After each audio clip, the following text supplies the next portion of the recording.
আজকে আমরা কটার সময় চা পাচ্ছি আমি দেখাচ্ছি কটার সময় আমরা চা পেয়েছি সবাই। উনি মগেই বসে গেছেন। 5:20-তে আমরা চা পাচ্ছি বাবা। অন্যদিন 6:30টার সময় ডাকলেও কি বলে এটা আজকে সকালে ভাগ্য করে উঠেছিলে। কিছুই না, উনি বাপের বাড়ি যাবে, ঠিক আছে? উনি যাবে বাপের বাড়ি, সঙ্গে যাবে কে? ওই যে এতক্ষণ তো বলছিল তোজো তোজো, সকাল দিয়ে বলছে তোজো যাবে তোজো যাবে, ঠিক আছে? এখন উঠ করে বলে কি তুই যাবি না? আমি বলছি আমার কথা কখন হলো? তুমি তো বললে যে বাবা আসবে আমরা দুজনে যাবো ওখানে তোজোকে নিয়ে। তখন বলেছে, তখন কিন্তু একবারও বলেনি তুই যাবি, এখন বলছে তুই যাবি না। তাই 7 তাড়াতাড়ি চাটাও দিয়ে দিয়েছে, মানে খেয়ে দেয়ে চলো। আর তোজোর টিফিন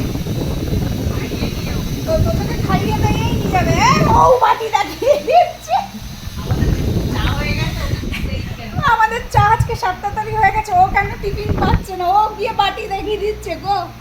তো চলো আমি রেডি হয়ে চাটা খেয়ে আমি রেডি হইনি, কারণ আমি তো বাড়িতে ঝগড়াটিদের মতো থাকি। এটা পিঠ মাথা দিয়ে চলে যাচ্ছে, একটু রেডি হয়নি, না হলে এই ফুলন দেবীদের সাথে যাওয়া যাবে না। ফুলন দেবীদের দেখবে আর আমারে দেখবে, লোকে বলবে কি এই কাজের মাসিটারে কোন কি করতে পাইলে না, করতে পাইলে বলো তো